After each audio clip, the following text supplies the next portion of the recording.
It's time for City Beat, your source for all the latest news on the city of Thompson. Only on 102.9 CHTM, your radio station.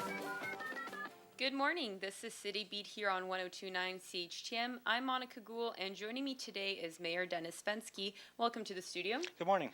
If you have a question for the mayor, you can call us at 677-8181 or email CHTM@arcticradio.ca. To start, what's been happening this past week? Basically start with a safety share. I noticed on the way here this morning that the sweepers are out on the streets, so that's large equipment creating dust as we move into the month of May as cleanup month. So be aware of the sweepers. There's signage on the back of them as stay back 50 feet, but they do create dust, and our operators try and control that in and about traffic. So just be aware of the large machinery and drive safe to the conditions of the area around you. Secondly, in regards to safety, it brought to my attention, and it's with the weather changing, it's great to see the kids out on the bikes and everything. But remember that under 18, it's a law in Manitoba that all cyclists have to have helmets. And along that same line, the Boys and Girls Clubs are sponsoring a safe event for kids on Monday, May 4th, 4 to 7 at the Boys and Girls Club in regards to bike ride and barbecues. But just a reminder that kids on the streets on your bicycles, make sure you have your helmets on. For sure. With the city sweepers, is there a particular schedule they operate on, or? Basically, they start early in the morning. I think they're done by 2 o'clock. Right now we're in the downtown area, and then we'll spread out to the main thoroughfares and then into the residential areas. So basically Monday to Friday. All right. So a big announcement was made earlier this week that Thompson would be the site of Manitoba's first Community Safety Officer program. Can you tell us what exactly the officers will be doing and what they'll be responsible for? Sure.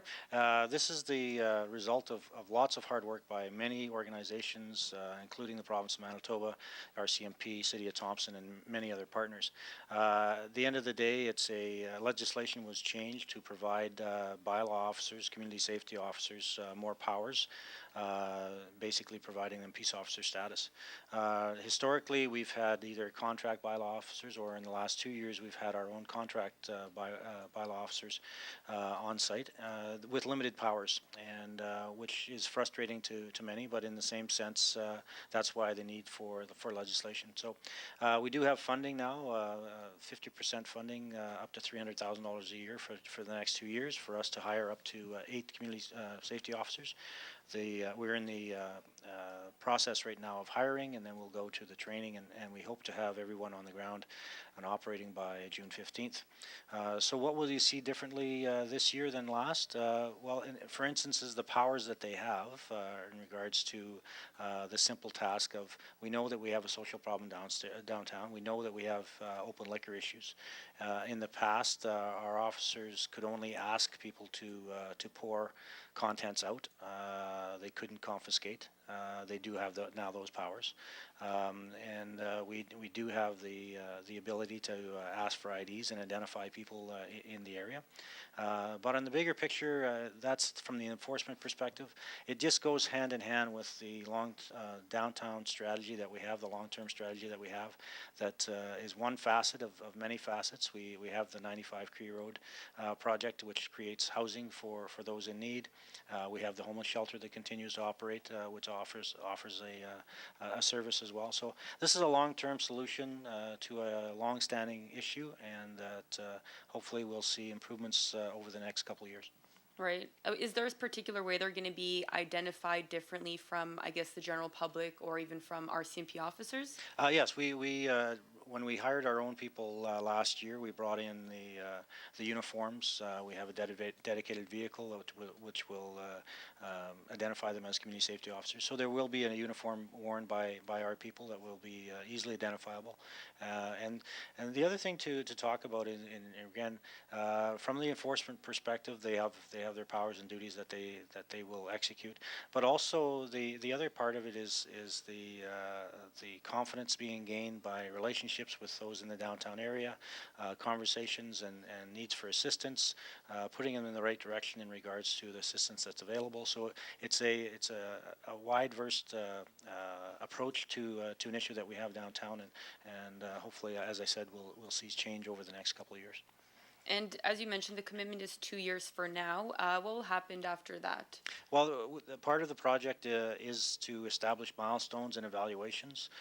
We are the pilot project. We're the only project in Manitoba. Other communities are watching us as to how this will unfold. So at the conclusion of the 2 years, we'll do an evaluation process and discuss with the province of Manitoba whether there's additional funding moving forward. Beyond that is up for discussion with the province, and I'm sure other communities will be looking for that as well. So for now, we have a $600,000 commitment from the province of Manitoba.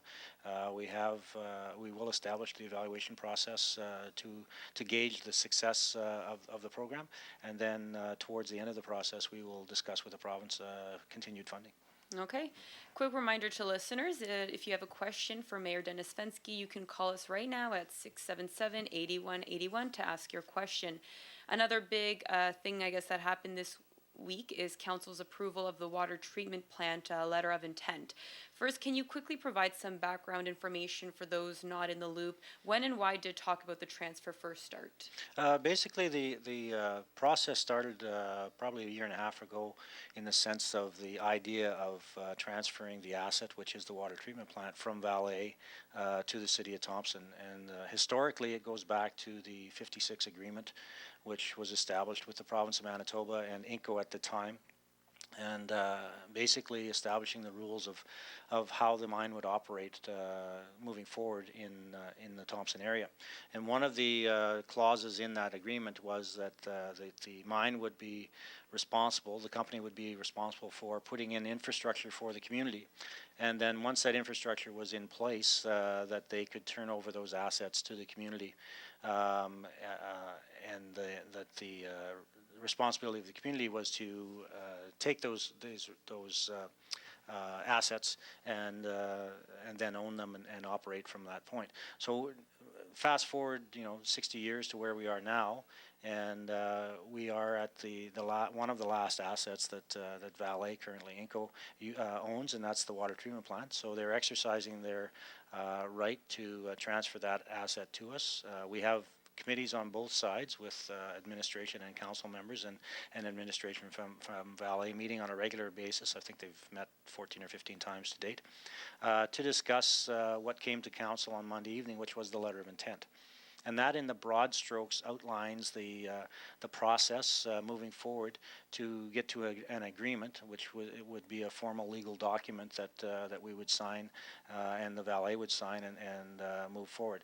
So the letter of intent right now, which is a public document and available probably online at thompson.ca, or if you can just contact City Hall, they'll provide copies to you.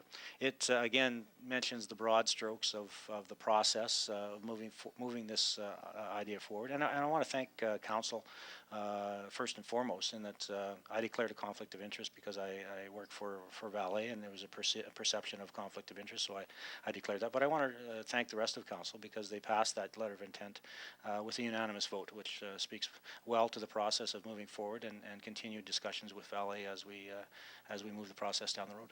And so part of, I guess, moving down the road is getting the public's opinion. When will council start? I guess, would they be holding public hearings on it, or how would that work? Yeah, we should distinguish the difference between public hearings and public consultations. Public hearings are a legal process that you follow through in certain circumstances.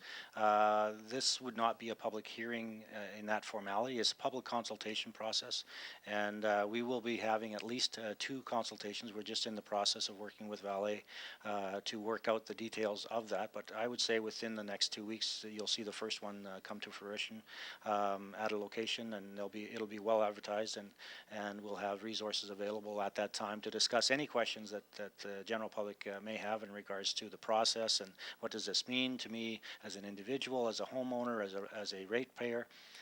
And I should say that as identified in the 2015 budget deliberation and public consultation, there are zero operating costs to the water treatment plant in the 2015 calendar. So that's not part of the 2015 budget.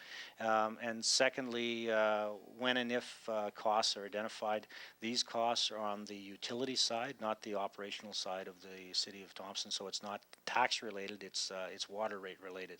So there would be a process once we go through the whole process of the agreement in making an application to PUB, which is the Public Utility Boards, to amend any rates that are currently being charged to reflect any increase in costs that may be incurred by the City of Thompson and the ratepayers of Thompson. So any impact will be on your water bill and not on your tax bill.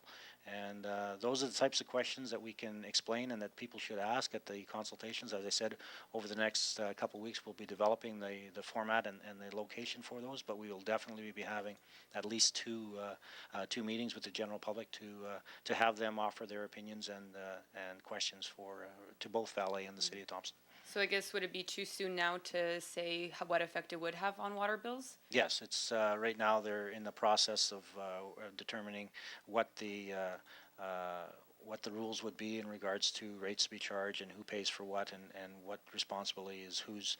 And so at this point, it would be very premature to say that there's a dollar value that we could equate to the cost. Okay. Now moving into another public consultation, which is happening tonight. It's regarding the new airport development project. What is the city's role or involvement with the Thompson Regional Airport Authority? Actually, I just left the stakeholders meeting, which was held at 10 o'clock this morning at the Mr. Lake, and so I got to see the preview of the presentation tonight, and it's quite exciting that you're looking at an approximate 112 to 116 million dollar expansion of the Thompson Regional Airport Authority facilities, which includes not only the terminal but the airside and the offside parts of the terminal or of the airport space. So our relationship with the TRAA from the City of Thompson perspective is we are a stakeholder, so we're discussing with them and they are discussing with us the impacts of this development and how we move forward with this, how we can help, and what are the impacts of the various developments. So again, having just concluded roughly $100 million investment with the UCN campus and the Regional Community Center, and this one being another in excess of $100 million, bodes well for our community that our community is sustainable, it's got a future, there's investments happening, and it's exciting times to be in Thompson at this point. Okay. Now, also during the council meeting, council passed the first reading of the cemetery bylaw. What exactly does this bylaw mean for the city? It's interesting because again, we're a young community when you relate to other communities in Thompson, and one of the things that you realize that you're getting older is that the cemetery, which was established in the early '60s, becomes an issue in the sense of capacity, in the sense of a lot of loved ones are located in the cemetery, and when people pay respect and visit or spend time with their loved ones, they're now looking at the surroundings and it's showing its age. It's 50 years old. We have had some improvements. So the bylaw basically is putting guidelines in place that will lead to future developments of the cemetery and the standards that it will be kept. I want to pay particular thanks to there's a cemetery community group involved, working with the recreation department on that. So I want to say thanks to all those involved, and people are again stepping up to the plate in an area of concern of theirs, and we look forward to working with them as we move this bylaw forward. But basically, in a nutshell, it's a set of rules and guidelines that will guide the development of the cemetery moving forward as a place of respect and a place of remembrance that all communities have, and that we want to ensure ours is the best that it can be. Are there any, specific changes that we can expect if this bylaw goes through? Well, I think basically in regards to the grooming and care of grave sites, in regards to headstones, those discussions are there. The type of things that can be in place when you consider maintenance aspects of the type of monuments that can be there. So, and then from the city's perspective, the ensuring that the care and maintenance is a line item within the rec department for grass cutting and garbage pickup and things like that. So I think that's the changes that you'll see. All right. Well, to end things for this morning, I know spring cleanup happens this weekend. You can talk about that and what else is upcoming this week. Well, spring cleanup, as you mentioned, May 1st to May 31st, and you can drop down to Public Works on Seal Road to get an area assigned. Then you'll be provided with equipment, bags, and things like that to pick up the garbage. We do pay cash for both recycles and garbage at $3 a bag. You can contact Public Works. It's 204-677-7970, and make sure that you get your area designated, and then stay in contact with Public Works when that's completed. And secondly, the big event this weekend is the trade show. Again, I think I heard Paul say 83 exhibitors in this, which is awesome for that facility. Again, the TRCC and UCN are being utilized, so that's becoming a focal point in our community, as we thought it would be, and one that we're very proud of. So if you haven't anything to do this weekend, make sure you drop down to the trade show. There's lots of interesting things from food to exhibits to just meeting people. For sure, and we'll be there all weekend long. Now, that's this edition of City Beat. Join us next Thursday around 11:30 for more on what's happening around Thompson and City Hall. For 102.9 CHTM, I'm Monika Gul.